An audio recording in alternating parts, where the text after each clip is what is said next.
Bet the board. What do you mean you don't bet? I mean, I don't bet. You know, I don't gamble. I don't. I never have, and I never will. Yeah, right. I'll bet you $20 I can get you gambling before the end of the day. You owe me 15 grand, pal. Pay him. Pay that man his money. It's the Bet the Board podcast. God likes me. He really, really likes me. In the end, I wound up right back where I started.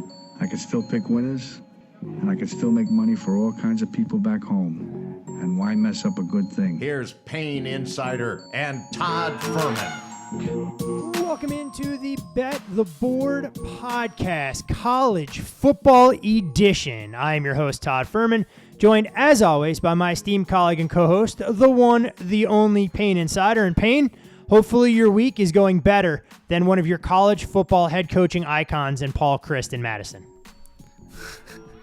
I hope I didn't initiate that because... You've been a Jim Leonard guy, so if you were pulling strings behind the scenes, it wouldn't shock me if you were the one forking over the cash to get him removed from the hot seat there. Did try to get him at Florida State as their defensive coordinator very recently. However, I sent the tweet. I made sure that there was no reports of him potentially being fired anywhere, and there wasn't. But this is something we've talked about for ages with Paul Chryst, that if he didn't have Jim Leonard as the defensive crutch, if he wasn't playing in the West Division, the gig would have been up a long time ago. But I guess it took Brent Bielema to bring in his troops and get a big win in Madison, and you do it stuffing Wisconsin's ground game. The only semblance of offense that Wisconsin's had over there, you just stop them. Was it 2 yards rushing last week? That was fantastic, and I think that's ultimately the straw that broke the camel's back. Yeah, broke my back as well, the first half under ticket in that game, because those morons couldn't hang on to the football between Illinois and Wisconsin. But Bert Bielema puts the final nail in the coffin for Paul Chryst there. We'll see if there's a change in regime. It's very interesting that Braylon Allen speaks out and says any of the players in the locker room, none of them saw this coming. So it always leaves you wondering for a program that's been steeped in tradition and achieved quite a bit of success in the Big Ten West. So happy trails, Paul Chryst. We'll see if Wisconsin's offense can move forward. But I don't want to bury the lead, Mike. Iowa going to make some changes next? I don't know. I think the Ferentz family has tape on everything else that's gone on around there. If Kirk Ferentz hasn't been forced to fire his son in Brian Ferentz, Kirk Ferentz will leave that job when he wants to leave that job in Iowa City, is the unfortunate reality, much to the chagrin of Iowa fans. But I don't want to bury the lead. Bet the Board making some major moves this week on an off day. Do you want to fill in our listeners on what's transpired? I have no idea what you're talking about. Well, I'm going to need you to make the announcement that you're an integral part of our upwards and onwards Bet the Board expansion. Oh. Sheesh, you went from college football to I had no clue what you were talking about. Yes, well, I think we've kind of dabbled over the years. I've hinted at being involved in other markets, and sports cards, memorabilia, collectibles, things of that nature is something that I have been back into since 2015, 2016. I saw a void in that market and thought we could extract some dollars from that space, and I think it's just inevitable that sports cards, collectibles, and betting are going to converge, especially when we're getting in the times right now, Todd, where tougher to get down a bet. I mean, I looked at one of our accounts this past week. Limits got restricted to $6, and so need a lot of volume and a lot of winners at $6 a bet.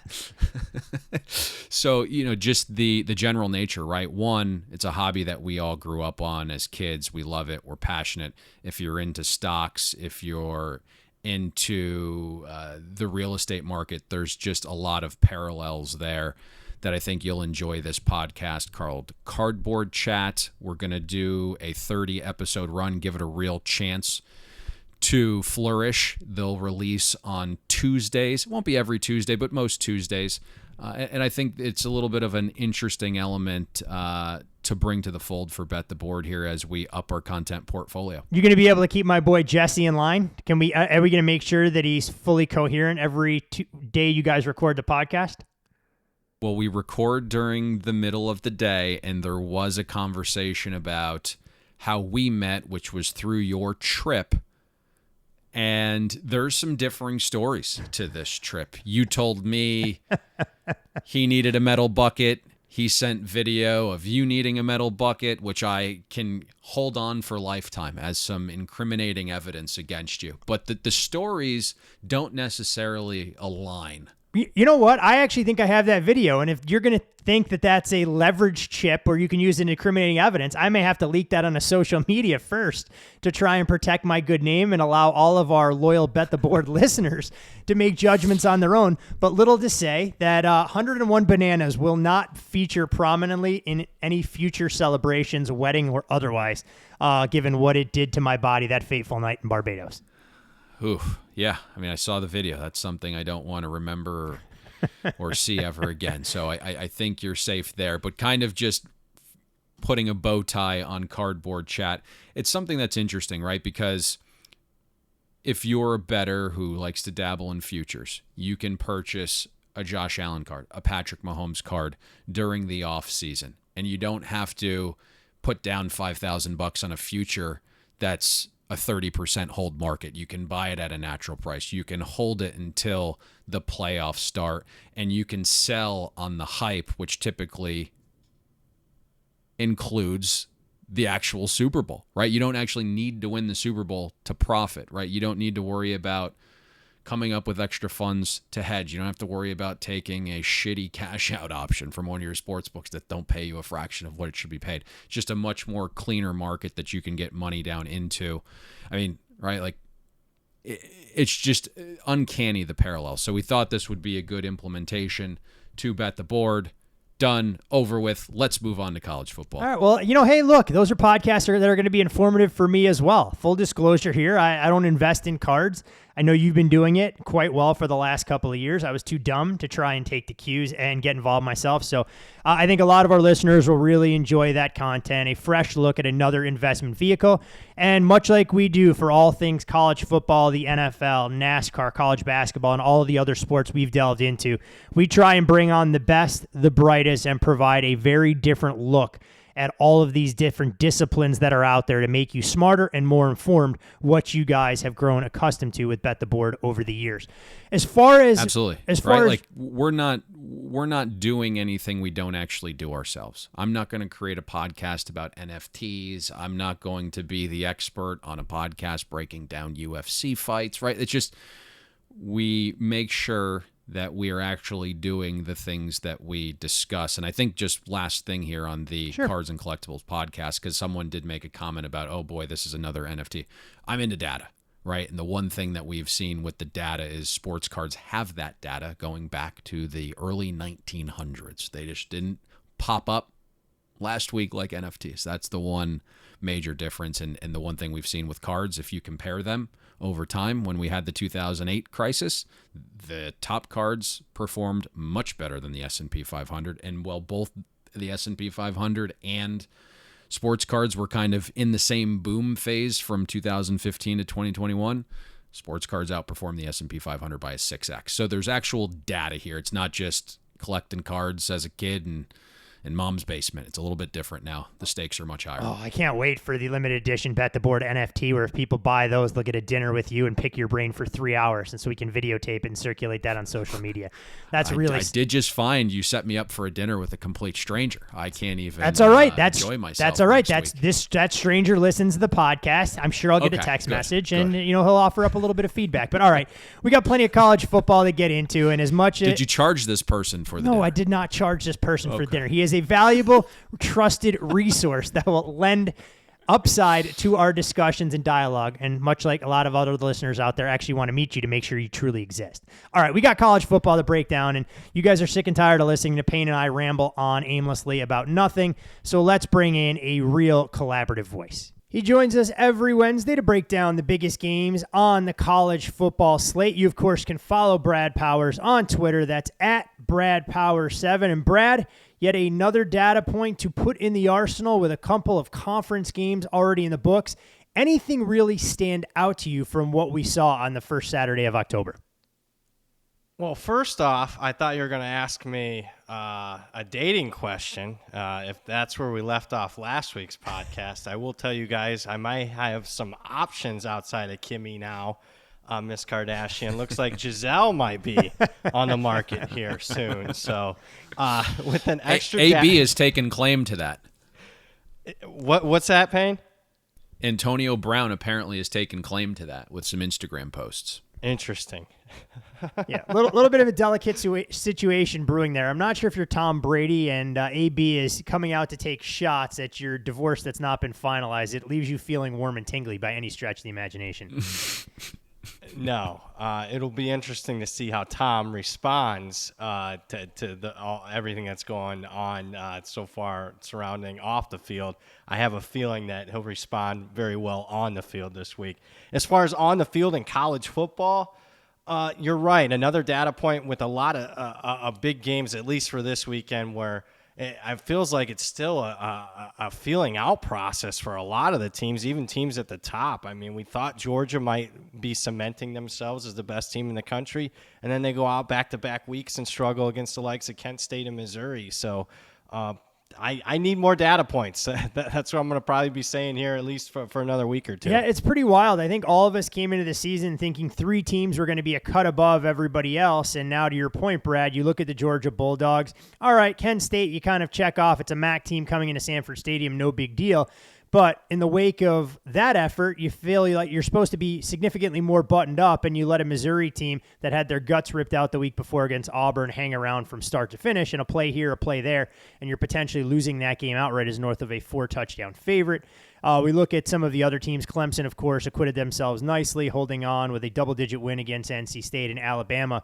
We will get to later in the show with questions swirling about who will be under center.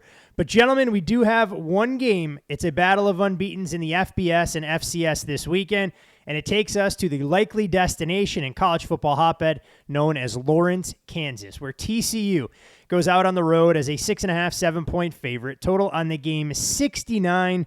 And when you look at TCU, this is a program primed for success, potential to be the most prestigious program in the Big 12 once Oklahoma and Texas depart, and they're doing a great job through Sonny Dykes' first couple of games.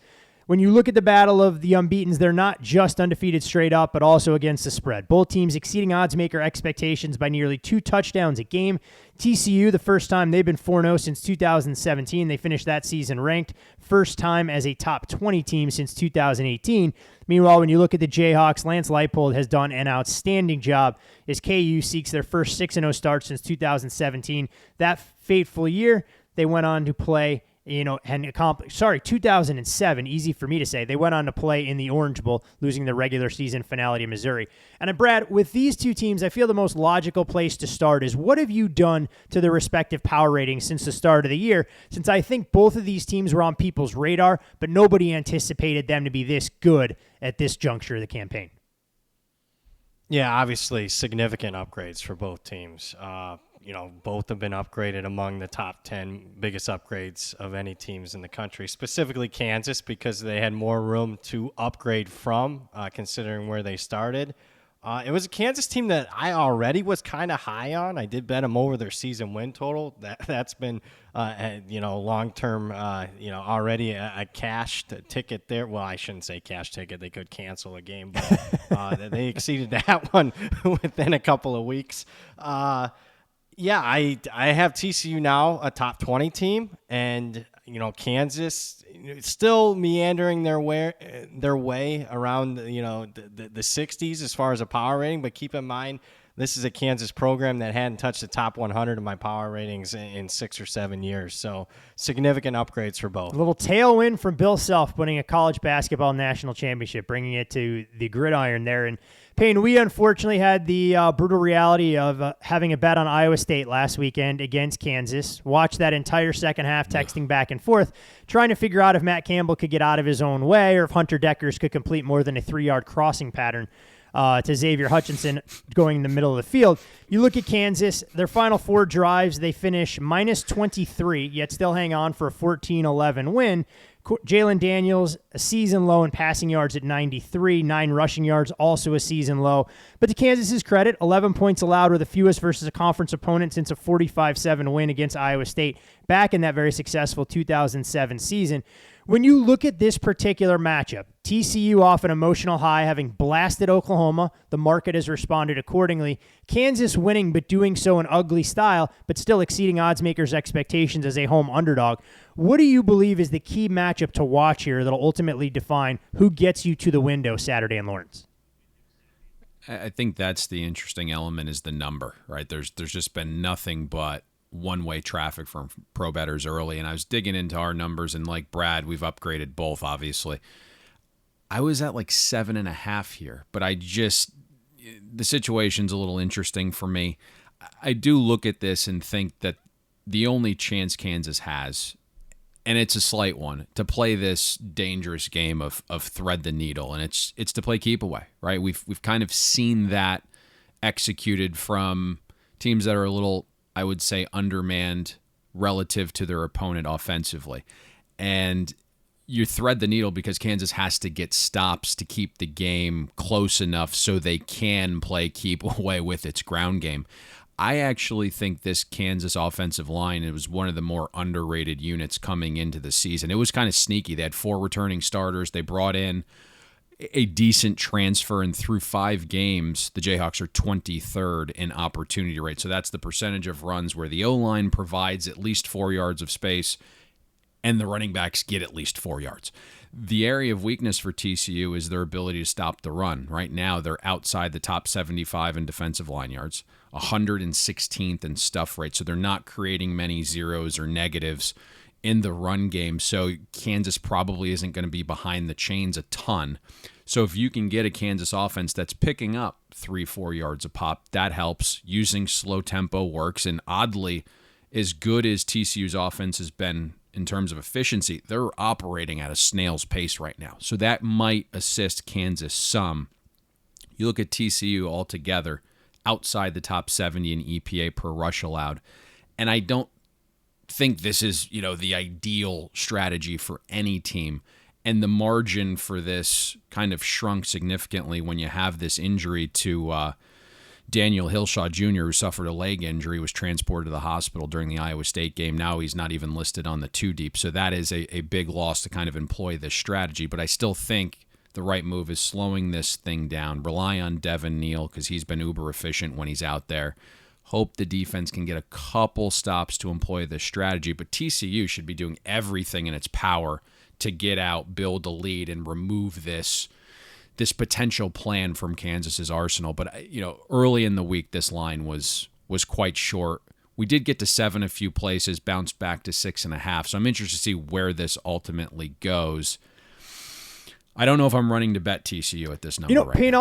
I'll come right back to you, and then Brad for a follow-up. When you look at the storylines that are brewing for this game, Payne, obviously both teams have performed exceptionally well where it matters most at the betting window. What kind of adjustments do you make as far as situations are concerned? I mean, TCU, which normally would be a potential letdown that I think all of us would try and find a spot to fade them, does that get canceled out knowing that they're going in playing an undefeated team in Kansas that has their full attention, especially in the wake of a game that was decided by a field goal last year in your estimation?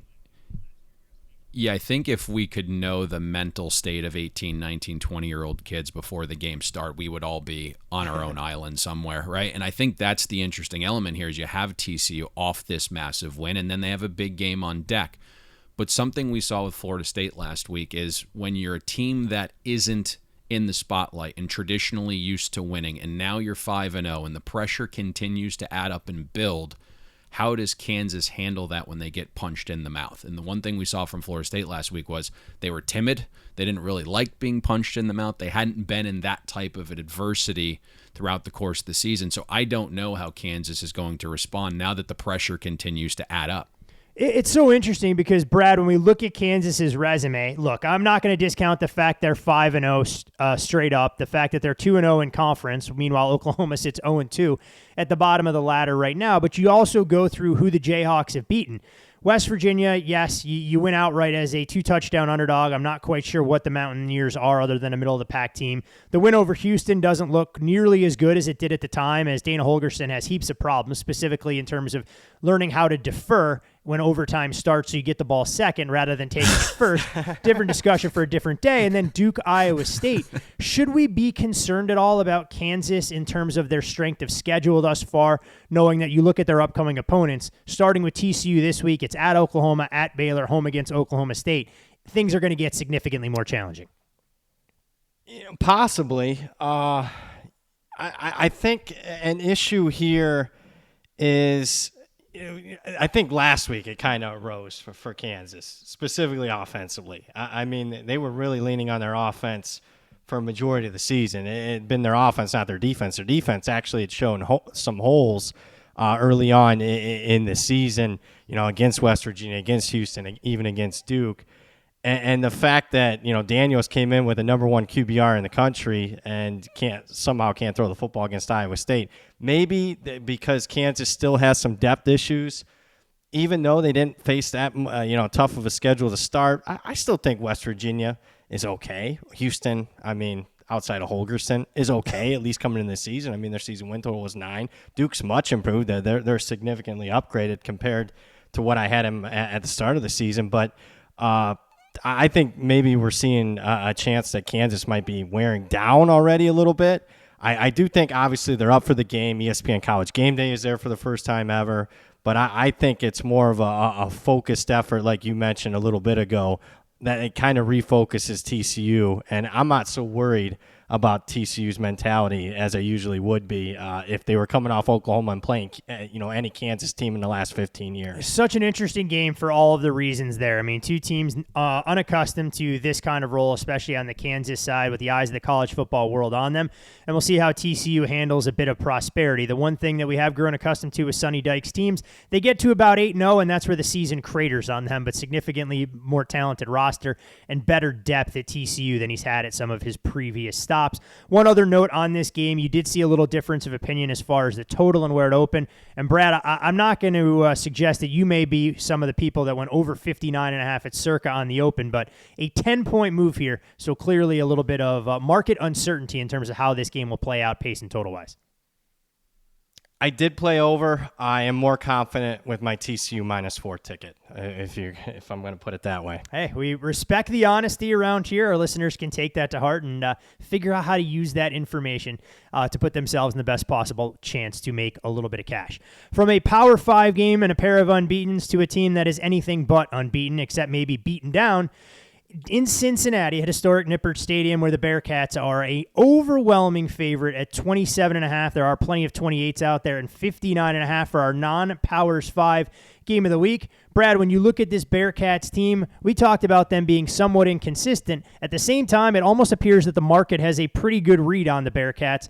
Essentially a push last week against Tulsa. The week before, they need a late touchdown against Indiana to get outside the number. And when you look at the week before that in an in-state rivalry game against Miami of Ohio, it was all about getting the best of the number as the game fell right in the middle at 21. When you're looking to assess this ball game, what stands out to you?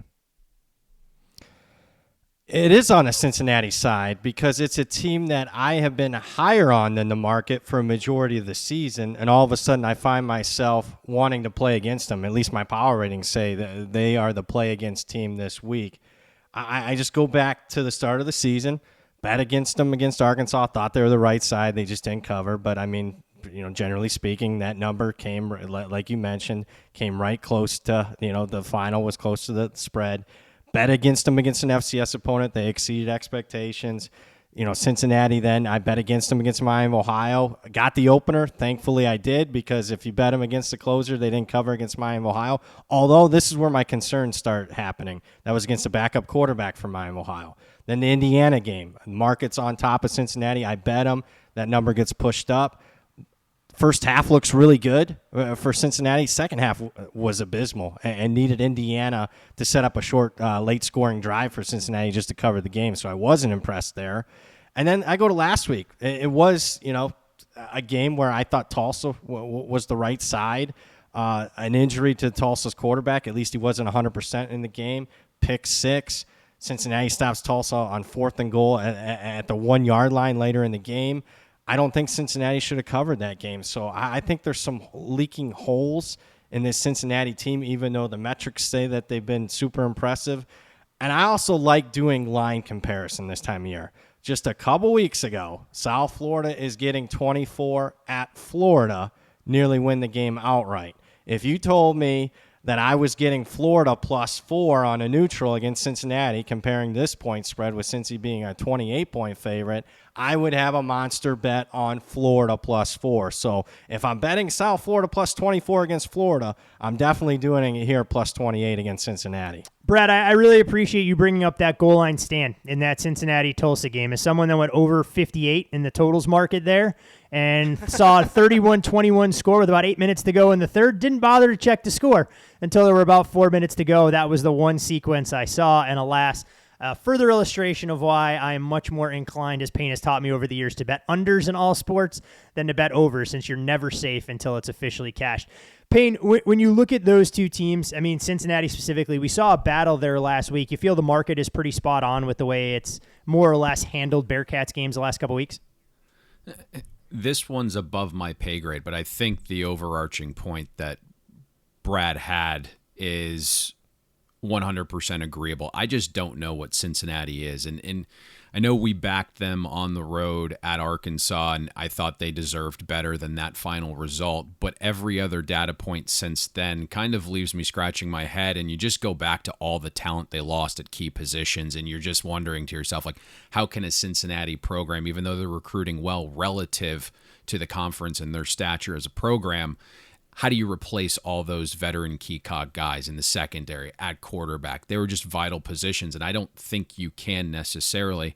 I think to Brad's point, making that line comparison is quite fair. Even last week, right? Maybe you're getting value because, you lose and don't cover to East Carolina, but there's a reason for that. You were displaced throughout the week with Hurricane Ian, and you showed at least some fight in the second half. So it doesn't tell me that a coach that's potentially on the hot seat has a team that's dead based upon how they battled back last week a little bit in the second half. No, it makes a ton of sense. I mean, we're looking for all of those elements there, and I think you guys outlined a pretty compelling case for what the market has done from a valuation standpoint. You don't get rich in this business or finance buying stocks at the top of the market or selling at the bottom, and in this case, you may have two teams where Cincinnati is being overvalued and USF a little bit undervalued in the wake of that 48-28 loss at home against ECU in a game that was jostled all over because of Mother Nature. Speaking of line, I prefer the last two non-power fives because Brad and I we had actually bet both of those games, and I think anytime we match, that's a good sign. I haven't quite gotten on USF yet. Going to do a little bit more digging though after Brad's points there because I think he made a ton of great ones. When you, just full disclosure, there was probably some better opportunities out there earlier this week in some other non-Power 5 games, but I might have influenced the market a little bit, gentlemen. A lot of movement this week. Still late. I mean, like we talked about at the top, I mean, a lot of these teams were not quite sure exactly what they are just yet. And as a result, you see more volatility in the market than we will as we get into early November, where it's as much about depth being tested and injuries and situational spots more so than having relevant data points. So, you talk about line comparisons, and I think this game is fascinating for a variety of reasons. One of the marquee games of the weekend will take place in Pasadena, where all eyes in the college football world will be on UCLA again. An extra day to prepare for them as they welcome in the Utah Utes. Utah right now a 4.5 point favorite, total on the game between 64.5 and 65. Utah did open as a 3-point favorite. We'll get to the number in just a second, Brad, but both LA schools 5-0 for the first time since 2005. It's always interesting because USC gets all the buzz, but here's UCLA with a dominant performance against Washington on Friday night, a game most people probably didn't watch after the first half. Final score not exactly indicative of how that game went, but Dorian Thompson-Robinson flashed some of the potential that I think made him such an intriguing prospect. Didn't turn the ball over, threw for more than 300 yards, and he had a highlight reel play, almost looked like a comic book or cartoon where two Washington defenders combined.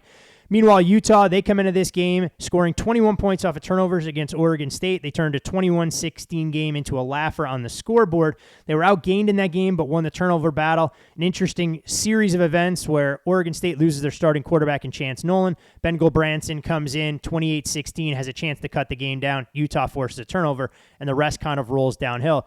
So, Brad, as far as the market is concerned, I mean, we saw a massive battle last week with UCLA and Washington, but here we are a week later. The market opens a very similar price, and to your point, talking about how you don't believe that, or shouldn't be, don't believe, let's be honest, it wouldn't be the case where Florida was a 4-point underdog against Cincinnati. I'm not sure any sportsbook opens up Washington against Utah at a pick'em on a neutral.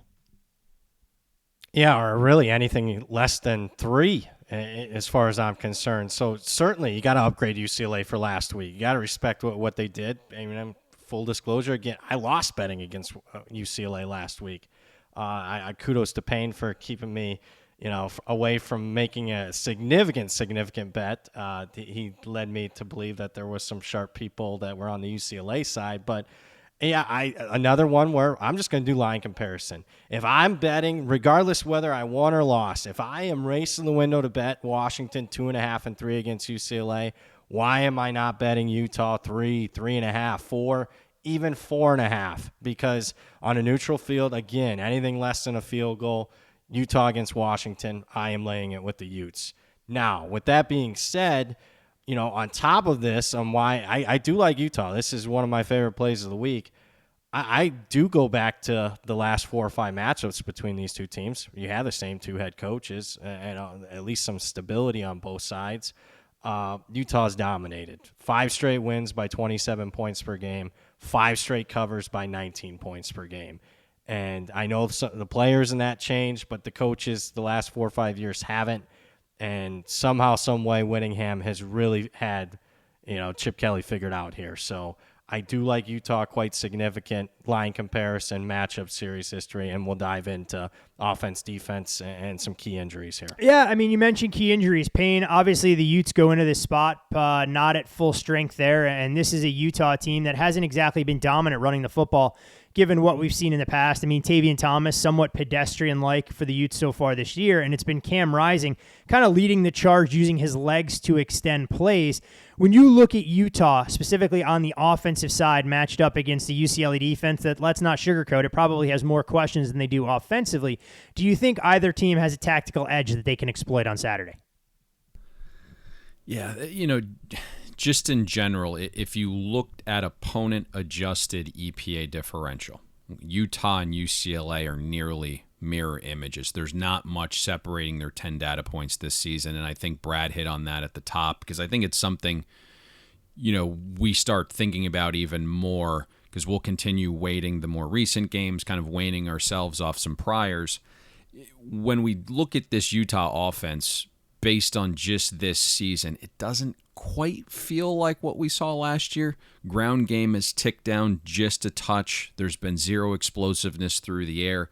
Feels like they're still searching for receivers to step up and emerge. You lose your all-world tight end, Brant Keithy. I mean, just a massive loss, right? You could line him up anywhere. Out wide, slot, inline, just a matchup nightmare. And you wonder if that loss starts to show itself a little bit more as Utah steps up in class. But the reason it looks like Utah's offense hasn't skipped a beat offensively, it's because Cam Rising's gone to a new level. And Whittingham kind of raved about Rising, strengthening his arm a little bit so he's able to make all the throws this season. He's been a bigger part of the run game. And I think that's allowed Utah to be fantastic down to down. They've been fantastic on standard downs, top 5 in that regard, top 15 in success rate. They're efficient on short and medium throws and really good on the ground, even though Tavion Thomas hasn't been the horse that we thought he would be. There are some holes, right? Not just the lack of explosiveness, but once Utah gets inside their opponent's 40, they haven't finished at the rate you'd expect from a team that's that efficient down to down. Sometimes you see teams that are really explosive bogged down in the red zone or the green zone. Obviously, the opener against Florida skews those numbers a touch, right? You had 2 trips inside the 4 that resulted in 0 points. But right now, Utah's outside the top 80 in points per opportunity. So that's interesting. Obviously, much better showing against Oregon State in that regard last week. And those standard downs, I think, are ultimately what's going to decide this side of the matchup, right? That's the battle because UCLA's defense has been solid there. We saw last week Oregon State had this commitment to load the box and stop the run, and Utah's offensive line didn't get much push. But those early downs are going to be huge here because the issue UCLA is having is getting off the field on late down. So if Utah is able to continue winning the early down, it's going to find itself in a lot of short yardage situations on third down. I think we have to be somewhat skeptical of the offenses that UCLA has played. Obviously, Washington, the best of the bunch. We've talked about DeBoer. We've talked about Penix. Obviously, a very good offense, but that was their first trip on the road. A little bit different of a vibe there. Thought UCLA did some nice things early on in that game, but overall haven't played a gauntlet of offenses. Utah, I think, to this point is certainly going to be the best that UCLA faces. And to Brad's point there about prior matchups, the reason Utah's kind of had their number is Utah's the Pac-12 team that doesn't play like a Pac-12 team. Right? They're physical. They beat you up in the trenches, and UCLA hasn't responded to that overly well the last few years. Let's see how they handle that here. Brad, when you look at the other side of the ball for UCLA offensively, we obviously waited with bated breath to figure out what this group was going to look like. We saw some of the gaudy numbers they put up against non-conference foes in the Alabama A&Ms or Alabama States of the world. You know, South Alabama, they had to take it to the bell to win that game 32-31, although I believe the three of us are relatively high on the Jaguars compared to the market. DTR was outstanding Friday night against Washington, and he's kind of always been that X factor for Chip Kelly's offense. Do you feel that the light has finally gone on there, and for the first time in some of those most recent matchups, he can be the difference maker that UCLA needs if they're able to get the Utah monkey off their back, or does Utah have something special in store given the level of physicality that I think both you and Payne have alluded to in some of the last couple of meetings between these teams? I'll say this. DTR has looked... I mean, obviously we kind of know what he is. I mean, he's entering his fifth year as a starting quarterback for UCLA, but he does look a little different this year. At least he did last week against the first really, truly legitimate opponent. Total command, grown man. I didn't see, in past seasons he would have some inconsistencies in the throw game. Haven't seen that so far this season. Completing 74% of his passes. He's in the top 10 in QBR. So it looked, so far, by far his best season yet. Although, like Payne mentioned, they haven't played a who's who, a murderer's row of strength of schedule so far. This will be legitimately the best pass defense that he's seen, specifically led by Clark Phillips, the National Defensive Player of the Week, who had 3 interceptions, a highly recruited kid, one of the highest rated recruits Utah's ever had at cornerback. So, again, Washington defense, offensively has been good. Defensively, still has some question marks there. This is what we'll know if DTR is, a different man, different quarterback, and this is truly a different UCLA team than what we've seen against, Utah in recent matchups. And, when you look at Thompson Robinson, a relatively interesting quote in the wake of the win against Washington saying that people still saying that we're the worst 4-0 team in the country obviously indicates he's got a chip on his shoulder. And Payne, UCLA, are they able to replicate some of the same success we saw Anthony Richardson have with his legs and his arm in the season opener against this Utah defense?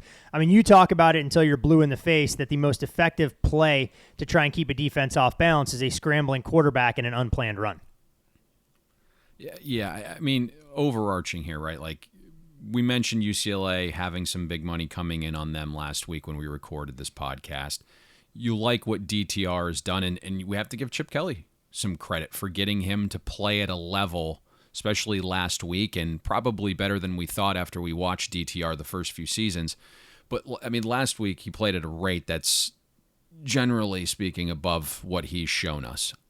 You're looking at UCLA's offense right now. They're number 1 in quality possession rate.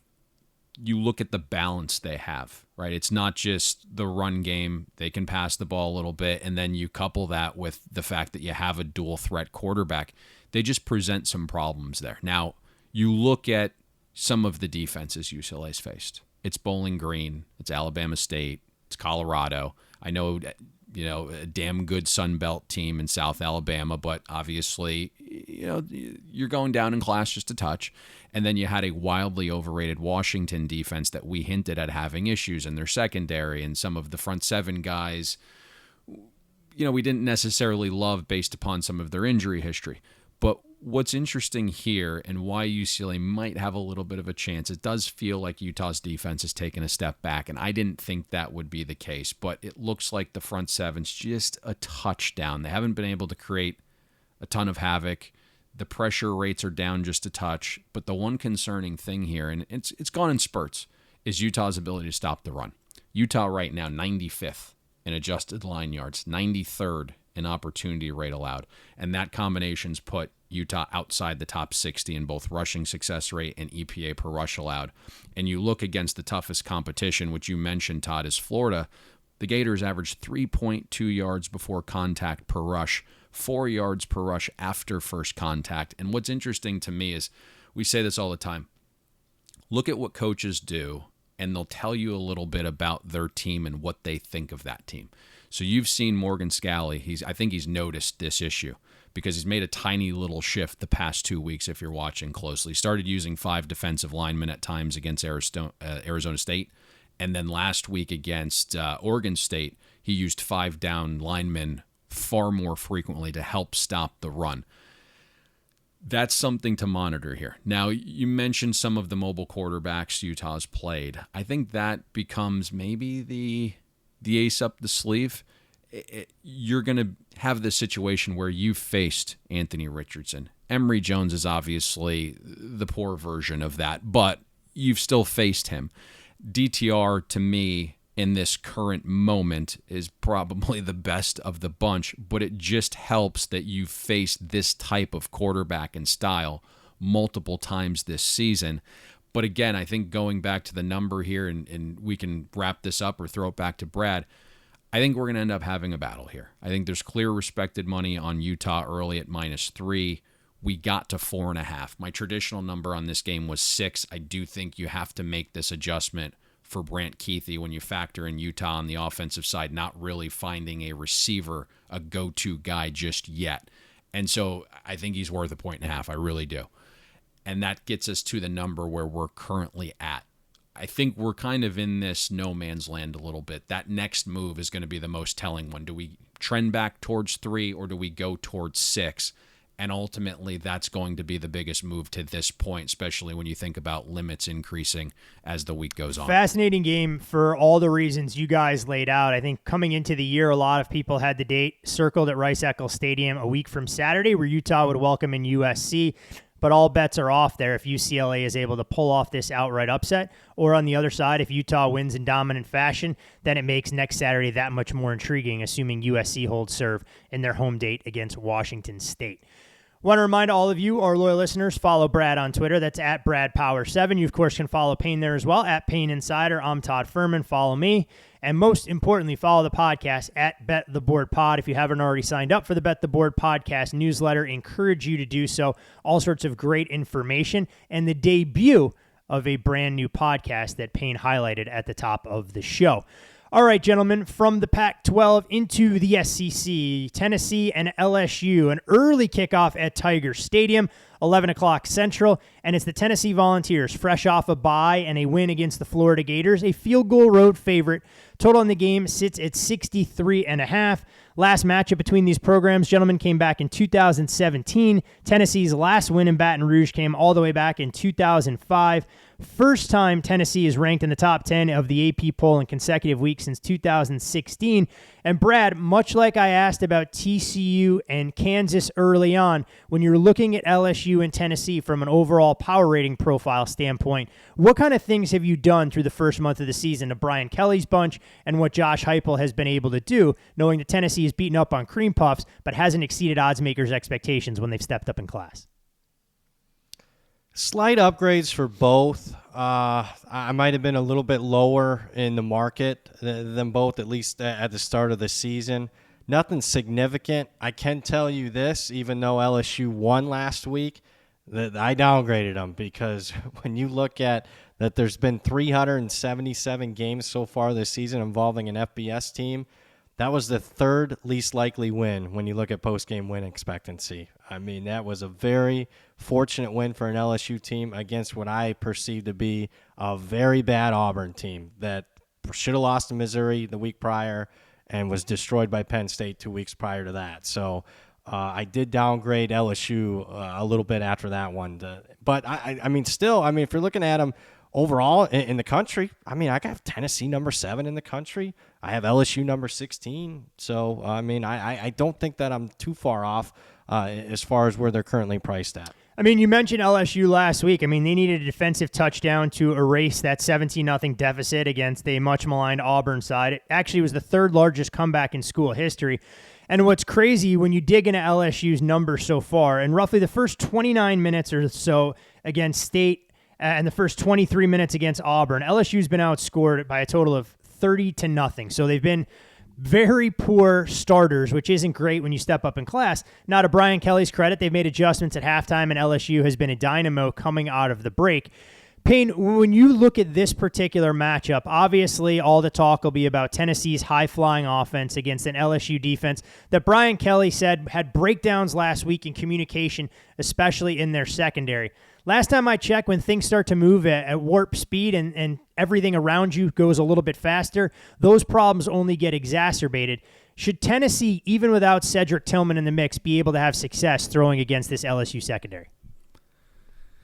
You would think, right? And you mentioned that pace, and Tennessee continues to play at that frenetic rate. It's top 5 in plays per minute. And there's also a couple factors in Tennessee's favor, right? Like, they're coming off the bye. Yep. Heupel's actually had some really good results with that. I think when you think about Death Valley, we know it's one of the toughest places to play, the real Death Valley. But look at the kickoff time, right? It's like 11 a.m. local time. So you start to negate some of these factors that you would like to maybe incorporate in the LSU handicap, and they favor Tennessee. What's really interesting, though, when you kind of give these teams a side-by-side profile, the weaknesses that Tennessee has, and they have a couple, aren't really how LSU's built to attack on either side of the ball. Ultimately, I think when we're talking, Tennessee's offense versus LSU's defense, it comes down to two things. Can LSU get pressure? Can LSU secondary hold up? And most of the time, those two things work in concert. LSU's defensive line, clearly their strength, right now generating pressure at a 34% clip. The Vols have allowed pressure on Hendon Hooker at a below national average rate. They haven't allowed havoc at all. But down to down, they've shown some weakness. And then what's surprising to me as I look at these numbers, for as mobile as Hendon Hooker is, the pressure to sack rate is through the roof. 29% of the time, a pressure on Hendon Hooker has turned into a sack. That's just an enormous rate for a mobile quarterback. The secondary for LSU has some parts. They're not always working together overly well, to your point, and that's kind of what happens early on in the season when you just throw a bunch of new parts from different places all together and hoping it works. Doesn't quite feel like they know who they want to be back there either. They're constantly switching from zone to man. If you look at some of those rates in usage, I didn't know Robbie Ashford could complete the forward pass after watching the Missouri game. And then when he goes out and throws for 337 against LSU's defense, it's a concern. All told, LSU outside the top 50 in EPA per pass allowed. They've given up a bunch of explosive passes, 120th in explosive pass defense. And many times, even when the defensive line does their job on standard downs and gets the opposing offenses into these known passing situations, which is where you want them to be, the secondary prevents the defense from getting off the field. So if you look on passing downs only, LSU's trending outside the top 100 in success rate allowed. They're missing some of their depth pieces with Savon Banks and Major Burns in the secondary as well. Now, it does look, to your point at the top, LSU will catch a little bit of a break. Cedric Tillman still feels like he's a week away. He had the tightrope surgery that, Tua and a lot of the Alabama players are known for having on their ankle. He's been limited at practice this week, but certainly something to keep an eye on. You would upgrade the Vols a little bit if Cedric Tillman, their leading wide receiver, were be able to play in this game. When we start to look at the other side of the ball, clearly Tennessee has shown vulnerability in their secondary. Florida was able to extend drives. Anthony Richardson getting outside the pocket, making throws on the run, kept the Gators in that game 2 weeks ago from start to finish. Enter Jaden Daniels, who has left not one but two games recently for LSU, hasn't been able to complete them with minor injuries, but you do want to factor those in because you become the sum total of what you accomplish. There was anything but a viable passing attack last week against Auburn. And Brad, when you try and look at this LSU team coming into the season, We thought that their receiving core was going to be the strength of the football team. The problem is, if your receiving core is good and you don't have a quarterback that can get you the ball in space, it becomes a moot point. Can Jaden Daniels do enough leading this LSU offense to test a Tennessee secondary that's been prone to giving up the big play when they step up, specifically against a Pittsburgh team and Florida so far this season? I would usually have my doubts, but then again, Anthony Richardson threw for 453 yards against this Tennessee defense. So I actually might be a little bit more optimistic than most when it comes to this particular matchup. With that being said, obviously the pass game for LSU has just been a big disappointment so far this season. I think it starts with Kayshon Boutte, who I mentioned this in the Florida State game, looked like a player that wouldn't be on LSU's roster in November. Just the body language has been bad. He's still there, but, I mean, we're talking about a first-team All-American coming into the season. He's got 11 receptions so far. We did hear, this is kind of a little bit as we record this on Wednesday morning, it seems like there was a players-only meeting on Monday night, maybe it was Tuesday night, between specifically Jaden Daniels and the wide receivers. Seems to, there needs to be more mutual trust between the two. That's what the eye test says, because it doesn't look like Daniels trusts his receivers, or just the fact that Daniels can't, struggles completing passes down the field.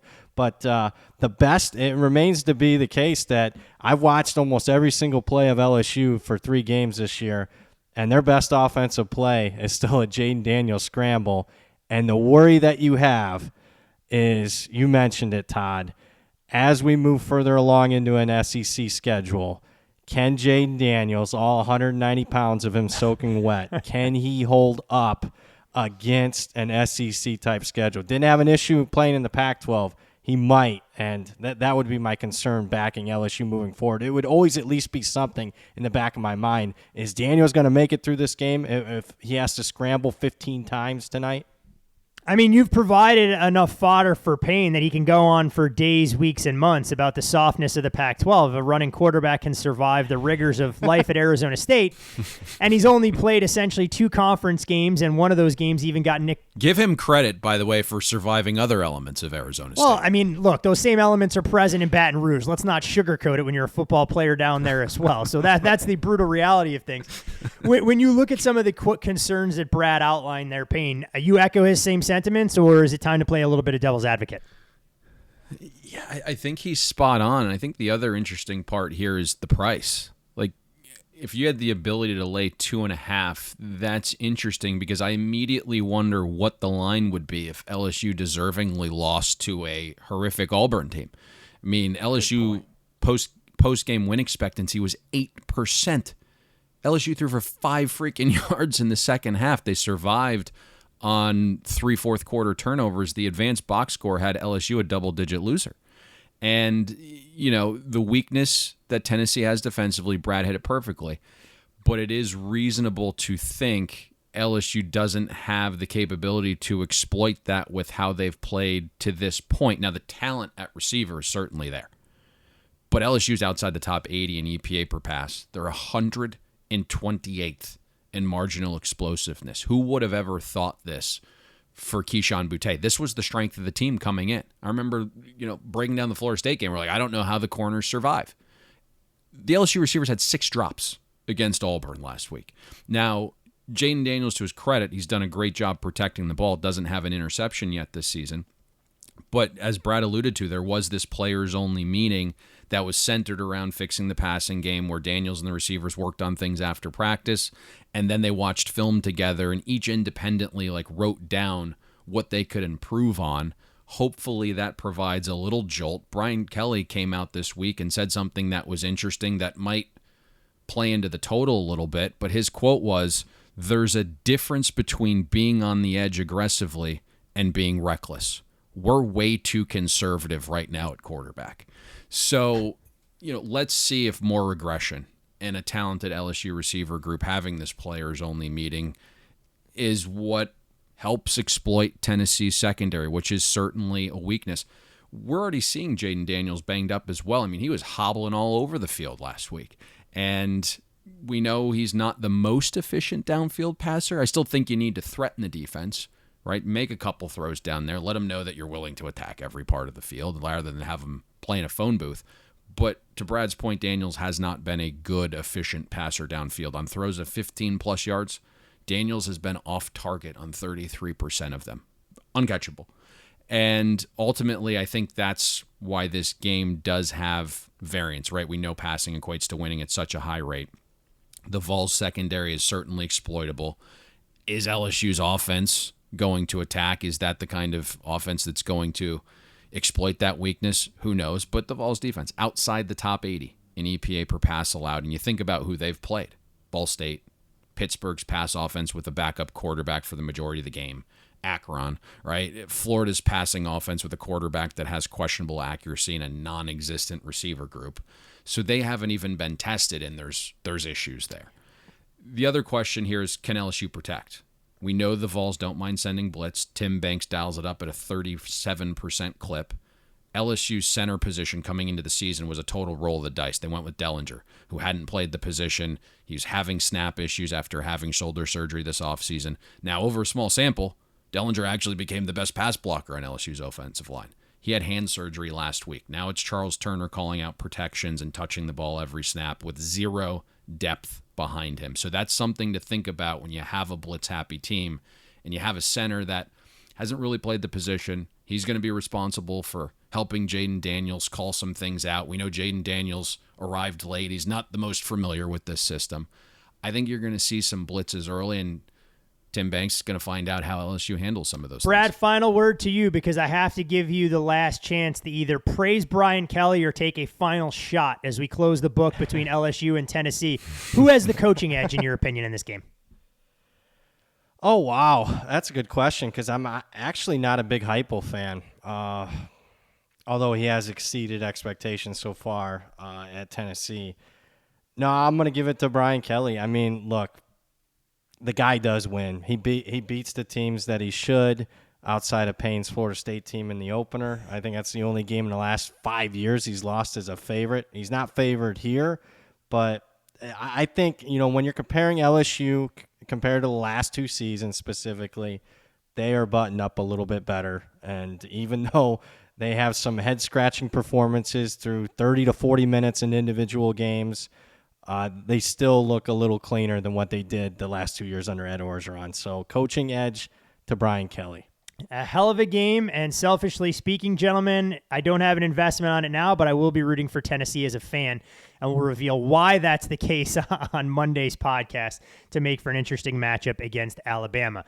All right, from the SEC to a game that's lost quite a bit of luster that normally was the cornerstone that all Big 12 football was built on. It's just to avoid 500. Texas, a 7-point favorite on the road in a neutral site in Dallas for the Red River rivalry. Nice job, Todd. Total in this game up a touch from where it opened at some shops, 60.5 up to 65.5. And when you look at these two proud programs, I don't think either expected to be here now, specifically Oklahoma 0-2 in conference.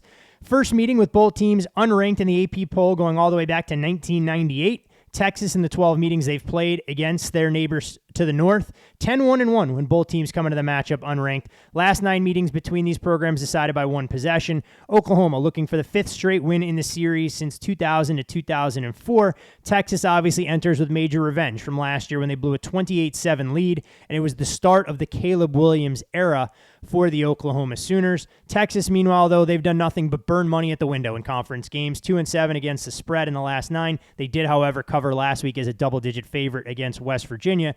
But Brad, I think the overarching question, before we even get into numbers and the adjustments you've made, what type of downgrade would you have in store for Oklahoma if Dylan Gabriel hands the baton to Davis Bevell like we saw for the second half in TCU? And on the flip side, a potential upgrade for Texas if it's not Hudson Card taking snaps, but Quinn Ewers returning to the fold. So the downgrade from Dylan Gabriel is at least 6 points, even though Dylan Gabriel hasn't been everything this year. I don't know that he's even lived up to expectations, but the downgrade from what I saw to Bevell last week, if that's who they decide to go with, I have a suspicion that they, might be a quick leash if they do go to him. They could play the freshman or another guy there, but at least 6 points would be the downgrade.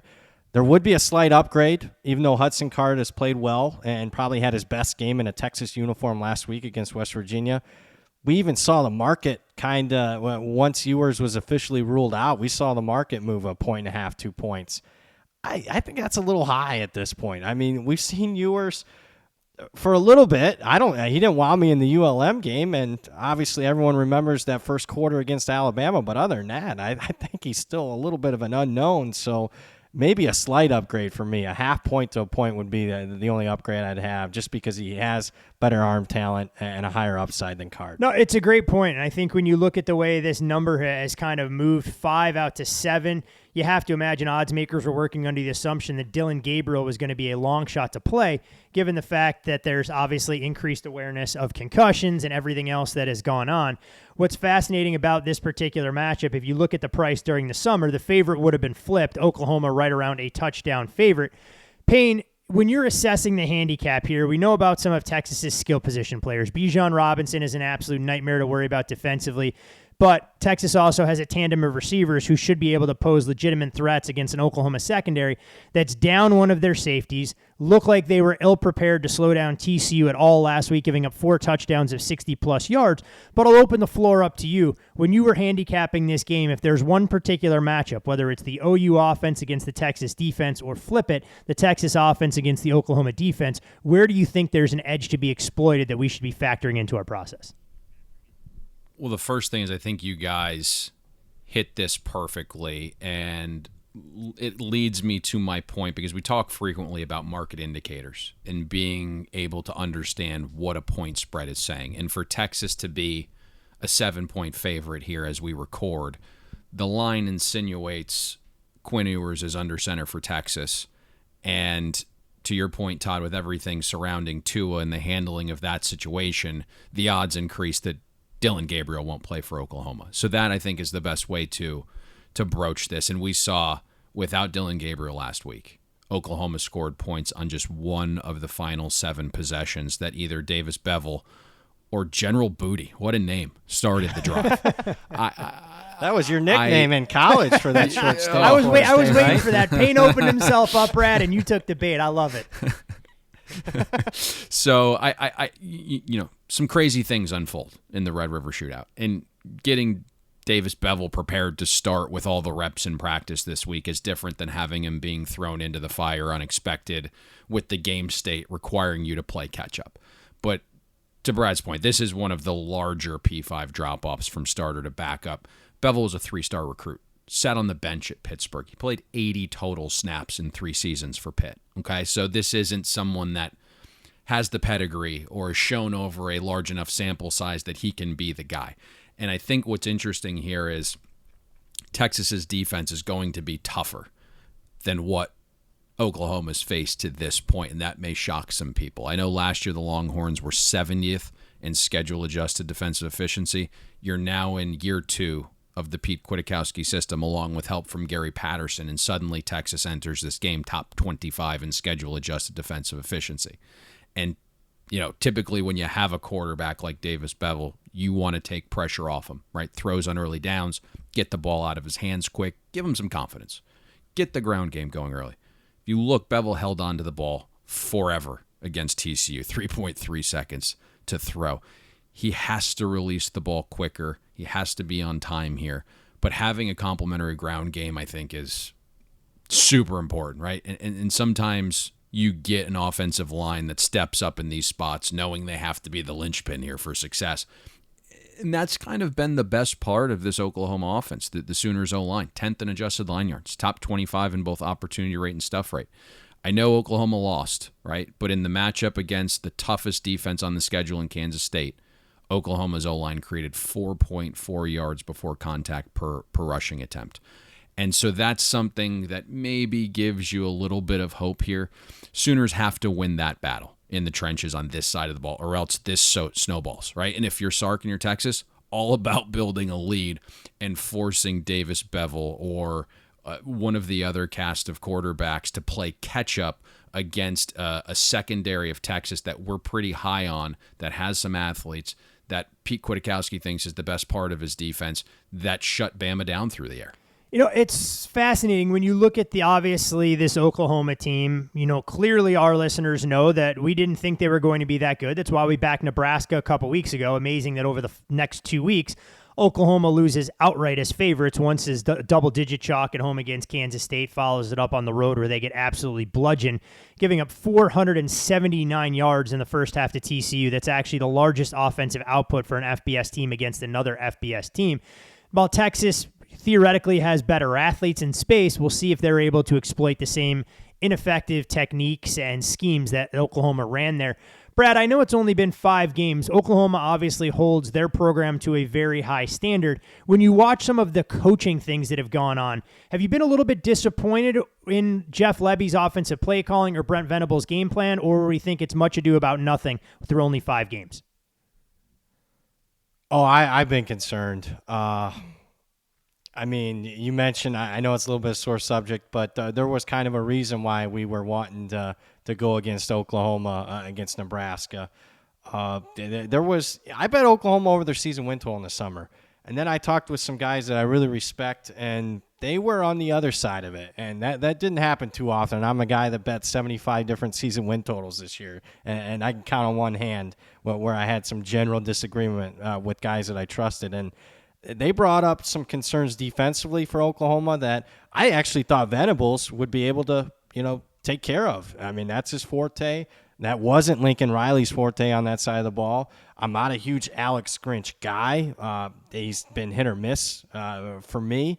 But how could you argue against the last 2 performances for an Oklahoma defense? I don't care how banged up you are.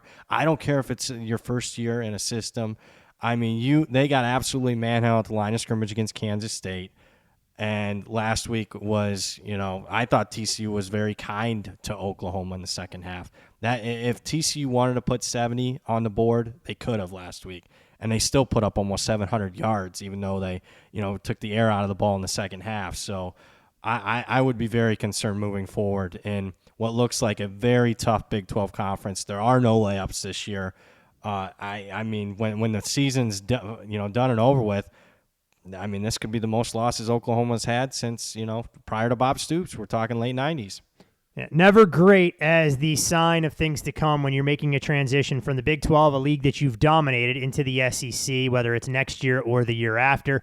And I actually spoke to some Oklahoma people this week as well. I wanted to try and get a general idea of where this program was. The common sentiment that I got back is that the loss of Billy Bowman in their secondary is a lot bigger than people think, and it could be a fundamental game changer for the things that they want to do on that side of the ball. Payne, it almost reminds me when we broke down Oklahoma games last year how much different that secondary looked with and without Woody Washington in the mix as well. We'll see how that plays out on Saturday, as this series has obviously been historically close, but trends are made to be broken, and we'll see if Texas can get that Oklahoma monkey off their back. Speaking of monkeys on their back, I think this was the game that we were all excited about. It was the war of words throughout the course of the summer. Jimbo Fisher had Texas A&M trending in the right direction. They were poised to be the single biggest thorn in the SEC West to Alabama's reign of dominance. Here we are, gentlemen. It's early October, and that couldn't be further from the case, as A&M finds themselves 24-point underdogs for a trip to Tuscaloosa. Total in the game, 51.5. A&M obviously upset Alabama last year as an 18.5-point home underdog, seeking back-to-back wins over Alabama for the first time in school history. The Aggies' only ever win in Tuscaloosa as a program came with Johnny Manziel under center. No team has beaten Alabama in back-to-back years since Ole Miss accomplished the feat in 2014 and 2015 with Hugh Freeze there. The reason I bring that up, Hugh Freeze would be on my short list if Auburn's going out there to look for a new head coach. Not that we're sending Brian Harsin packing just yet. What is interesting, though, is earlier this week you had a prominent SEC pundit and Paul Feinbaum taking a shot, saying the only thing right now that separates Jimbo Fisher's coaching resume from Gus Malzahn is Jameis Winston. Payne, you've been in and around Jimbo. You know how he leads a program. He didn't exactly leave Florida State in the best state of affairs that Mike Norvell just had to kind of rebuild from the ashes. Does it surprise you that Jimbo hasn't been able to get A&M where they need to go? And will all of the luster around next year's recruiting class lose a heck of a lot more if this team continues to flounder as much as they have so far this season? I think there's no doubt about that. And he's feeling the pressure. When you have a situation set up where everything is at your disposal, and that's ultimately what caused some of the contention at Florida State, was They were going to build things for him. It just wasn't fast enough for Jimbo. And suddenly you get the blank check from Texas A&M. They're willing to spend a gob on recruits, and it's not transferring to the field. That's ultimately where the pressure arises, and you can tell. This was a team that, I understand the win total was 8.5, but boosters, the important people, all thought that this was going to be a big year. You've had some question marks at quarterback, and ultimately when you think about Jimbo Fisher, and this just isn't Jameis Winston or a Florida State thing, but really look at some of the talent that he's had at Texas A&M and recruited. On the offensive side of the ball, we know some of the issues that he has had, right? Playing slow, being incompetent with play calling, having this outdated offense. But talk about some of the growth of the players. When's the last time he's put an a receiver in the NFL? We know he's getting the guys. When's the last time that he's actually helped someone improve their game? I don't know how he's going to continue getting the offensive recruits. I guess it's bags of money. But this is getting a little internally contentious at A&M as well. The problem is they've guaranteed him so much money. I don't know if there's an out here. But we have said that about numerous coaches over time, and typically a really rich guy finds the checkbook and writes the check. But I don't think we're quite there yet. He just needs to find a solution at quarterback. Yeah, I mean, that's putting it mildly. I mean, when you look at Haynes King, he gave them a little bit of mobility. Max Johnson, a little bit more of a pocket passer, but it hasn't mattered so far this season. A&M can't get out of their own way. As far as numbers are concerned, Brad, you always talk about not wanting to really overreact or underreact. How aggressively have you had to downgrade Texas A&M, given not only their struggles offensively, but from a defensive side? I mean, they can't get off the field and stop the run. I mean, they're in the bottom 4 of the SEC in terms of rushing yards allowed and their ability to get penetration. About a touchdown since the start of the season. Again, I can make a case that it should be more. Ask me after this one, which could be a really bad one for A&M, but about a touchdown. The market feels like I've been a little bit behind because my numbers said play against A&M in the Arkansas game, play against A&M in the Miami game, and I mean, this is a team that it's unbelievable considering the recruiting class is maybe a borderline top 25 team. I will say they have played a relatively tough schedule so far, so it's not like they were able to pad stats. But then again, they lost to Appalachian State and, weren't overly dominant against Sam Houston State, a team that's really down in the FCS. So, yeah, significant downgrade for the Aggies. When you look at this game specifically, and we see Alabama more than a 3-touchdown favorite, we know Alabama has been dynamic running the football, averaging more than 7 yards per carry and 256 rushing yards per game, both top 3 in the SEC. They already have 35 explosive plays of 20-plus yards, best in the country.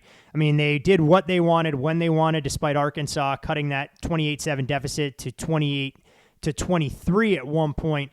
For you, Brad, does this number suggest that Bryce Young will be under center for Alabama come Saturday? Or if it is Jalen Milroe, does that change your handicap at all, knowing that Alabama should still be able to have plenty of success running the football against an A&M defensive front that's been pushed around? Well, I think the number at 24 indicates that at least Bryce Young's going to play. Maybe he's not 100%, but he's, let's say, 80%. Because, I mean, there still has to be I know you can plug it. You used to be able to plug and play quarterbacks in the Alabama system without too much of a downgrade. That necessarily hasn't been the case the last few seasons, but it would be like a 6-7 point downgrade for me. But, I mean, Milroe gives him a much different look. He's bigger, stronger, faster athlete. Now, obviously, the pass game, it's significant downgrade there. I think you're going to see both. This is just my opinion. I think they'll have, and Saban kind of, a reporter asked, made the mistake of asking him a question if there was any Milroe-specific packages this week, and Saban put him in his place. But I do think there's going to be Milroe packages, even if Bryce Young is the starting quarterback. So how do I handle it?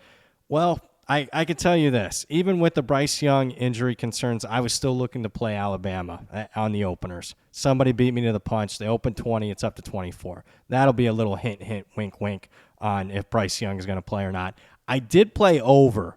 I was actually stunned that Alabama, since they were such a little bit of a different kind of an all or nothing approach, when Milroe was in there, as far as the big plays, I played over 47.5 because I still think the explosiveness can be there for Alabama, particularly in the run game, even if Bryce Young doesn't play. So that's how I attacked it, at least the early week mark. Payne, I know it's a ridiculous comment to make because it's any given Saturday. We see upsets all the time in college football. Alabama going to be laser focused in this particular spot, given the fact that they lost to A&M last year. And the war of words, clearly Nick Saban had this game circled on his calendar. But if A&M is to be competitive, where do you think they can go about finding a modicum of success, either on the offensive or defensive side? Yeah, I think it's got to be on the defensive side, right? Is it a less than 100% Bryce Young who's dealing with a throwing shoulder injury? So it's somewhat vital, right? And then it's, or is it Jalen Milroe who's this run first guy? To Brad's point, the spread says Bryce Young most likely. The total doesn't seem to know who the heck it is, and it'll probably be both, as Brad alluded to. And I think the interesting element here is when we hear all the chatter about A&M, it's been Jimbo's offense, the lack of creativity, right? The ridiculously slow pace that now checks in at 117th in all of college football after 5 weeks. And then the lack of development, which I mentioned before, to some of these skill players, specifically receiver. But what nobody's talking about and what A&M has to do to kind of stay within this number, and we're now getting to 24.5 at some places, it's this highly touted defense loaded with just, gobs of 4- and 5-star guys that actually have to show up. And I get it. I'm sure they're a little defeated mentally, knowing their offense isn't supportive. But you look at some of these numbers, and it's horrific, right? And either way, right? Bryce Young won't be 100%. Jalen Milroe, as Brad alluded to, is a significant downgrade. Probably isn't ready at this stage in his career to play at peak, even though he's just wildly talented. He's like a robot. This is A&M's defense right now that they just have to play their best game of the season. Jimbo, I think, is disguising the fact that A&M is getting mauled in the trenches. They're outside the top 100 in line yards defensively. Opportunity rate, stuff rate, creating havoc. So right off the bat, A&M is doing a really poor job stopping the run. And sure enough, those metrics indicate perfectly that A&M's 111th in rushing success rate allowed. A little bit better when you adjust for schedule because it has been a little bit of a difficult start to the season. And now you're starting to get into meaningful conference play. And Nick Saban unleashed Jahmyr Gibbs last week. And that was something we had heard leading into the college football playoff last year as those practices were going on, that Jahmyr Gibbs was the best player on the field. And right now, we saw it last week against Arkansas, he's one of 2 running backs in college football that has an elusiveness rating above 190 while also averaging more than 8 yards a carry. So it's going to be a heavy dose of Jahmyr Gibbs, I would think. And I think the real trouble with A&M's defense to this point, and I kind of want to emphasize this, is because the talent is there to fix all of this. But right now, A&M is surviving defensively because it's top 5 in points allowed per trip inside the 40.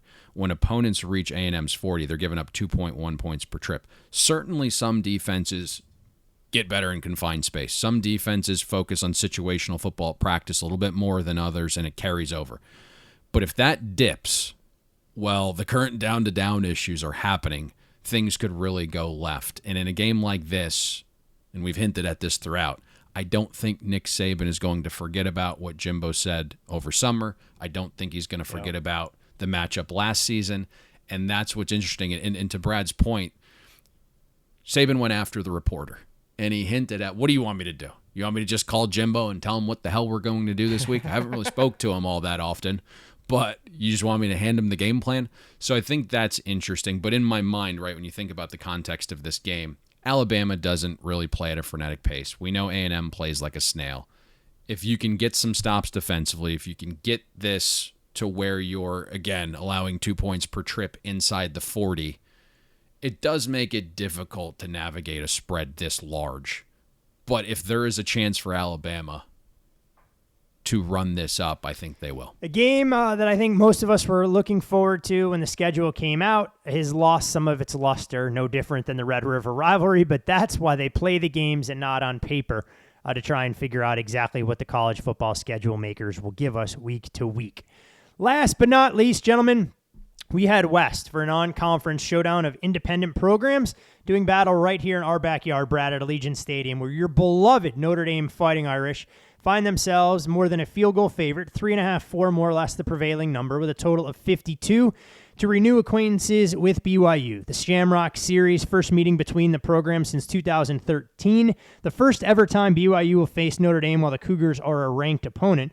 BYU has looked disinterested in their last few games, to put it mildly, rather pedestrian in wins against non-covers versus Wyoming and Utah State. When you look at BYU, 6-3 straight up the last 9 as an underdog, but 0-2 straight up and against the spread, including a blowout loss in Eugene against the Oregon Ducks.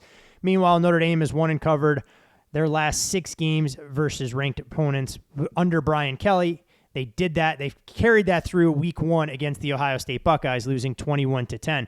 Brad, when you're looking at your Fighting Irish, they got healthy in a hurry against North Carolina defensively. Should be a little bit better challenge this week against the BYU defense that has shown some vulnerability on the ground, but Notre Dame hasn't exactly shown a real balanced passing attack, even with Drew Pine taking over. Yeah, but I think the matchup could possibly favor Notre Dame here. It started, there were some signs in the second half, believe it or not, in the Marshall game. Then there was even better signs in the second half of Cal, and then obviously when you're playing North Carolina's defense, I think the three of us go out there and have some success rate, some decent success rate. But still, they're getting better up front, which we thought was going to be Notre Dame's strength. Keep in mind they do have a pair of true sophomores at the tackles, left and right tackle. The center, Jarrett Patterson, is supposed to be one of the best centers in the country. He's playing left guard this season. He was hurt. He missed he missed a couple weeks of practice in fall camp, missed the Ohio State game. So he's kind of had to transition over to a new position. But the run game is starting to figure some things out, and that's what Notre Dame has to be, because obviously at quarterback they're limited with Drew Pine, a kid that, for all intents and purposes, I'm stunned, was rated as a 4-star coming out of high school, and probably should not be playing at a school like Notre Dame. But with that being said, I've been impressed with Tommy Rees's play calling the last 6 quarters. It's gotten a little creative. Definitely he had the better hand, not saying much of Gene Chizik, but he dialed some things up, and he played to the team's strengths. And what is that? Notre Dame does not have any wide receivers. People talk about lack of playmakers at certain positions. Notre Dame just has lack of players at wide receiver. There is a scholarship crunch there that I'm still blaming Brian Kelly for. But what they did in the North Carolina game was put 3 running backs on the field at the same time. Well, how did those running backs do? All 3 of them topped 100 total yards when you're counting rushing and receiving. So I think they get after a BYU defense that, guys, Utah State controlled them on both sides of the line of scrimmage last week. There was nothing fluky really about it. And that was multiple games in a row now that BYU's been handled up front. And I think Notre Dame can have success offensively, at least running the football. Yeah, you mentioned that BYU defense, Brad, 80th in the country against the run. They've allowed 154-plus rushing yards in 3 out of their last 4 games. Utah State with a backup quarterback nonetheless, and Oregon went for 200-plus. And when you dig into some of the advanced metrics, Payne, BYU allowing a 56% success rate on the ground, the stuff rate well below national average. Even if from a yards per play standpoint it looks okay. And to Brad's point, highlighting some of the weapons that we've seen from Notre Dame, Audric Estime and Chris Tyree have shown that they need to be valuable components of what the Irish want to do, both running the football and utilizing their running backs as receivers coming out of the backfield to pair them with Michael Mayer. Do you see a scenario where BYU's run defense has a prayer to slow down the Irish? Yeah, it's a good question. I think just in general, right, this is one of the more interesting games this week because of perception. Ohio State kind of goes through the motions and still beats Notre Dame by double digits, despite a really good game plan defensively by Marcus Freeman. And then Marshall stuns Notre Dame in their home opener, and the Irish struggled to beat Cal, even though they did play a little bit better in the second half. And then quietly, Notre Dame has a nice win at North Carolina, but the on-field matchup was really good for the Irish, and we know North Carolina's coaching is horrific, so I was hesitant to make too large of an adjustment. Notre Dame's favored by 3.5, 4. That looks crazy to some, and we can let Brad finish this game because he's going to forget more Notre Dame football than you and I will ever know combined, Todd. But there are some intriguing matchups here, specifically the one that you're pointing out. And for me, Brad kind of hinted at it, and it's the offensive line for Notre Dame. We thought that could be the strong point coming into the season. They're starting to play well because they're getting some guys back, and that's obviously the key here, right? BYU plays a light box with, this rush 3, drop 8. They're not totally healthy in their front 7 right now either. And through 5 games, BYU is 118th in defensive line yards. They've only stuffed 12% of runs at or behind the line of scrimmage. That's 119th. Nearly 53% of runs against BYU have 4 yards blocked and gain at least that many yards. Satake's defense is built to stop the explosive, but BYU doesn't get pressure. They don't create havoc. You can out-physical them at the point of attack, which is evident by their 106th ranking in rushing success rate allowed. Now, if Satake's smart, he employs a game plan similar to Baylor, right? We're not really fearful of Notre Dame receivers beating us on the outside or Payne consistently crushing us through the air. We want to load the box a little bit, so I would expect to see a little bit of that. But it's just really interesting here watching this Notre Dame front, because after that slow start, Notre Dame quietly pushing towards being top 25 in both line yards on offense and rushing success rate. And that's really the matchup where Notre Dame has a large advantage. And if you look at standard downs, and we talk about this all the time, right? A lot of people talk about third downs. They talk about fourth downs. Standard downs, early downs are far more predictive. And Notre Dame actually has one of the largest standard down advantages in the country this week on this side of the ball. And, when I think about maybe the other side of the ball, the area of concern for Notre Dame's defense would be potentially through the air, right? Their explosive pass defense. They're outside the top 100 in allowing explosive passes. That could be a problem here, but I don't get the vibe BYU's pass catchers are in great form right now, right? Notre Dame's probably catching BYU at a decent time. Puka Nuka had the high ankle sprain, missed multiple games, returned against Wyoming, retweaked it. Satake's comments this week when asked about Puka's ankle, I don't think it's season ending, was the response. Gunnar Romney returned last week for the first time after a lacerated kidney. He's probably not in peak form or condition yet. Chase Roberts, much to our chagrin, torched Baylor, I believe. He's got I'm 8 blaming the receiving kicker yards for in the that last 2 anyways. games. If Jake Oldroyd makes one damn field goal, clearly you've put a voodoo on him, because I think he's made 1 out of his last 6 attempts, and there's a kicking battle going on in Provo right now. But Chase Roberts, he's been non-existent, right? And he's dealing with some issues as well. It was a game-time decision last week. He tried to give it a go. He exited that game pretty quickly. So that's the interesting element here, is either on the other side of the ball, it's like the parts where you could exploit Notre Dame, I don't know if the receiving weapons are quite there and in perfect form to do that. I don't have a dollar on this fight. I respect the guys who took multiple positions on Notre Dame. And suddenly, once I dug into the matchups here, the price tag sticker shock, so to speak, suddenly wore off. No, it makes a ton of sense. I think when you try and figure out where BYU's been vulnerable this year, it has definitely been in the trenches. And while Jaron Hall may be a special talent and make a strong, compelling case to be a first-round pick, you do need healthy weapons on the outside to attack arguably what will be one of the more talented defenses that BYU will face. And no disrespect meant to Baylor, but I think Notre Dame's still a cut above. Brad, the last word to you on this game, knowing that, to Payne's point, you live and breathe Notre Dame football, know this program as well as anybody. Amid the 2-2 start for Marcus Freeman, you look at Notre Dame's schedule coming up. After this, they'll play host to Stanford and UNLV before they have a road date against Syracuse and a home game against Clemson. How important is this game for Notre Dame and Marcus Freeman's first season to put the loss to Marshall in the rearview mirror and to begin to believe that, hey, look, this program is making strides, there's reason to be optimistic going forward, and we still have the potential for a 9-win ceiling if things break the right way? It's incredibly important. Besides the obvious games, playoff games, national championship game against Alabama, it's an important game for Notre Dame as a program in quite some time.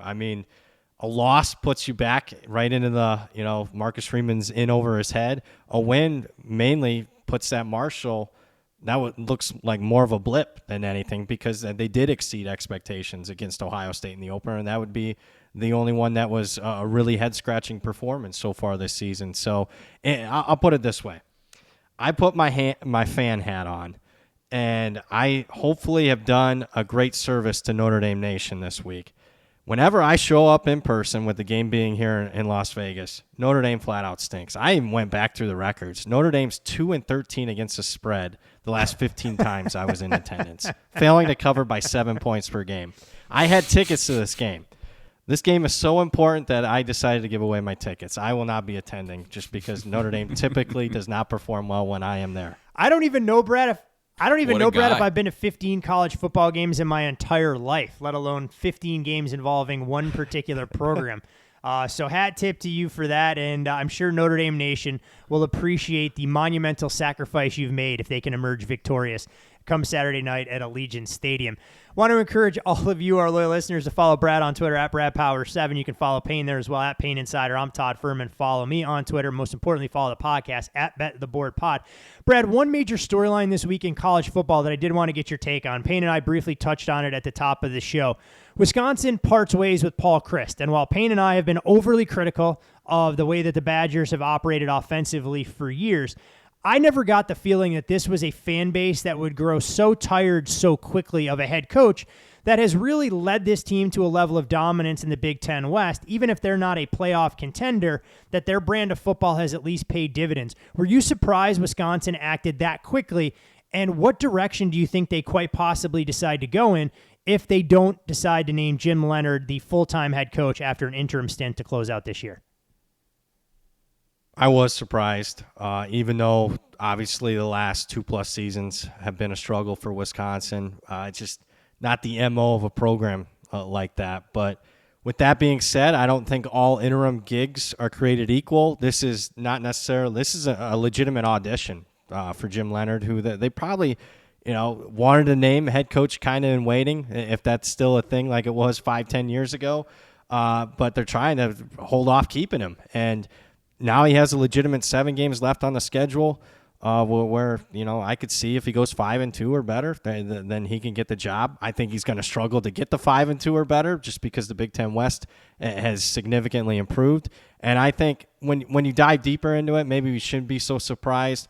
I think the general shock of Brett Bielema coming in there in his second year and limiting Wisconsin to 2 yards rushing, I think that probably had as much to do with it than any game in the last 3 years for Paul Chryst. The fact that Bielema, the former Wisconsin coach, put that one on you on your home field, I think probably sped up the process. Let's just put it that way. I think I saw a note on social media, and I didn't have a chance to fully verify it, that Paul Chryst getting fired in the wake of that loss against Illinois means he's now one career victory shy of Brett Bielema on the Wisconsin wins list. So maybe it was Brett Bielema's family that ponied up the $11 million settlement to try and put the final nail in the coffin there and maintain a little bit of respect for that particular program. Did want to just get your take. Any other games or nuggets that you felt were worth sharing that we didn't have a chance to get to over the course of the show? Nope, just keep an eye on Oklahoma quarterback General Booty for the upcoming week. Well, we'll do what we can there. As always, Brad, can't thank you enough for your time and generous contributions to the show, breaking games down to play devil's advocate to Payne and keep him honest with everything going on there. So best of luck this weekend, my friend, and I'll look forward to having you right back here, same time, same place next week. I'm honestly disappointed, Payne. Brad starts that talking about his dating life, and we didn't, really take shots there one way or another. But I figured with all your cachet, your connections to Hollywood, the hobnobbing you do down there at 2 a.m. in South Florida, that you could have made Brad going out with Kim Kardashian a reality, and it doesn't feel like we're anything closer. He's already moved on that he wants to date Giselle instead once that divorce goes official. That was crazy. I mean, he was trying to upgrade in classiness. That is for sure. There aren't videos of Giselle all over the internet. So I could understand that. Brad's a Notre Dame fan, and so it's Holy War Week with BYU. You don't necessarily want to entangle yourself with the likes of Kim Kardashian on this kind of week. I can fully understand. So, either way, a hat tip to Brad. I mean, he's looked at the data. He studied the numbers. He knows Notre Dame doesn't win when he's in the house, and he's willing to take one for the team. That's why we love him. And Brad will have a much bigger workload next Wednesday to highlight some of the marquee college football matchups. Before we get into all of that, though, there is still one final order of business to attempt to transact, and it's identifying where we see the best investment to make for college football week 6. This is going to be short and sweet. I'm going to give you a little bit of our reasoning, and then, Todd, you can break it down for the folks. But we're going to go with rotation number 374, UL Monroe, plus the 14. Our number makes this 13.5 on a neutral. Obviously, Monroe's home. It's homecoming weekend. You're looking at some things that are showing signs that Coastal Carolina isn't overly buttoned up as well as they've been in past iterations. UL Monroe is certainly ticking up a little bit, so you have kind of two ships in the night passing in terms of our power numbers. So I think there's value just in the number. And Todd, I think you have a little bit more to divulge here on the game. Yeah, I think when you look at this Monroe team, obviously you have to parse out some of the data points. So far this season, through 5 games, 2 of them have come against teams that I have inside my top 10 in Alabama and Texas. So you kind of want to eliminate those from the equation. You look at how they performed in class against an in-state rival at home against Louisiana Lafayette. Won the game outright 21-17 as a 9.5-point underdog. And what was most impressive there is that Louisiana Monroe was able to sell out and stop the run. It's something that I thought was a little bit of an anomaly, but they followed it up last weekend, even in a 45-28 loss where they did not cover against Arkansas State, that they were able to stop the run again. It's back-to-back games where they've held their opponent to less than 2.5 yards per carry. When you look at Coastal Carolina, to your point, Payne, this is a team that's been down compared to where they've been in the past. And while the numbers may look gaudy, they haven't exactly been lining people's wallet at the window. They didn't cover against Gardner-Webb. Against Buffalo, they pushed, and that was on the closing line, but it was one of the sharpest moves of the week. I believe Brad was on it as well, taking the points with Buffalo in that spot. They followed it up against Georgia State, a game that, was a little bit weird, played on a weeknight, and then last week against Georgia Southern, they needed last-minute heroics.